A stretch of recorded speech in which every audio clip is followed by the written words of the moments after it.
Germanton Hospital pioneers in world-class orthopedic cardiology and multi-specialty care. Top 3 in Hyderabad, top 10 in South India. Attapur, Hyderabad.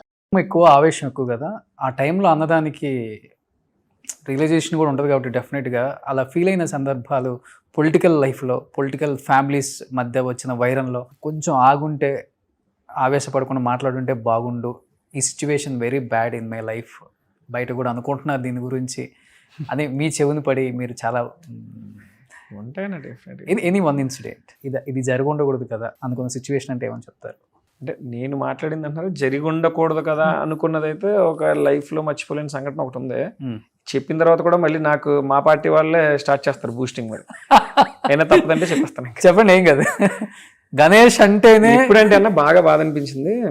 Rajasekhara Reddy గారి పాదయాత్ర యావత్ ఆంధ్ర రాష్ట్రంలో అప్పుడున్నటువంటి ఉమ్మడి ఆంధ్ర రాష్ట్రంలో ఒక ఎత్తు అయితే, మా రాజమండ్రిలో జక్కంపూడి రామ్మోహన్ రావు గారు, ఉండవల్లి అరుణ్ కుమార్ గారి ఆధ్వర్యంలో జరిగింది ఒక ఎత్తు. ఓకే. ఆ రోజు రాజశేఖర రెడ్డి గారిని వీళ్ళు రిసీవ్ చేసుకున్నటువంటి విధానం కానీ, జన సమీకరణ కానీ, వీరు చూపించినటువంటి డేరింగ్, ఇవన్నీ కూడా రాజశేఖర రెడ్డి గారికి ఎంతో ఉపయోగపడాయి. రాజశేఖర రెడ్డి గారి టీంలో ఎవరినైనా చెప్తారు అన్నమాట. అందుకే రాజశేఖర రెడ్డి గారికి కూడా నాన్నగారన్నా అరుణ్ కుమార్ గారన్నా విపరీతమైన ఇష్టం. ఓకే.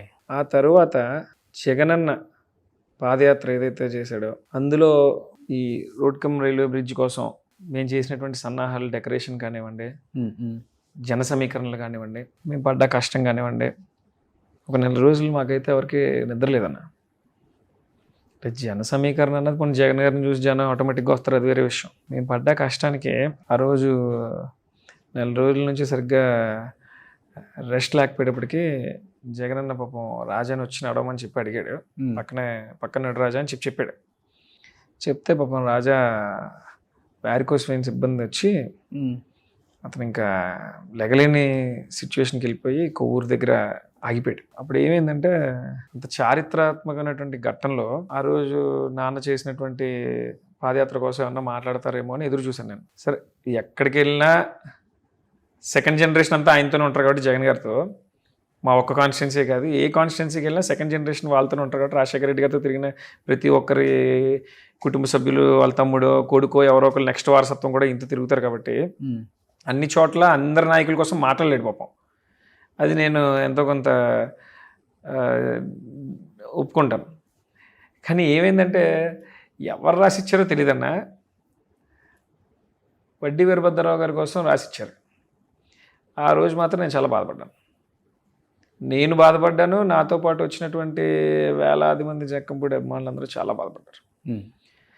జక్కంపూడి రామ్మోహన్ రావు గారి కోసం మాట్లాడకపోయినా పోనీ ఎంతో కొంత మనం డైజెస్ట్ చేసుకుందాం. మరి రామ్మోహన్ రావు గారి ప్రత్యర్థి వడ్డీ వీరభద్రరావు గారు, ఆయనతో జీవితకాలం పోరాడాడు, ఆయన మీద 2 ఎలక్షన్లకు వెళ్ళాడు, 3 ఎలక్షన్లు ఉన్నాయి ఆయన మీద. అలాంటి వడ్డీ వీరభద్రరావు గారు కోసం జగన్ గారు ఇంత చారిత్రాత్మకమైనటువంటి ఘట్టంలో మాట్లాడేది ఏంటని చెప్పి ఆ రోజు మేము అందరం బాధపడ్డాం. ఓకే. సో అదొకటి ఎప్పుడు అనిపిస్తుంటుంది. అది చాలా బాగా బాధాకరమైనటువంటి విషయం. కానీ ఇంకా అంతకు మించి పెద్ద. సుమన్ టీవీలో మీ పర్సనల్ అండ్ బిజినెస్ ప్రమోషన్స్ కోసం కింది నెంబర్కి కాంటాక్ట్ చేయండి.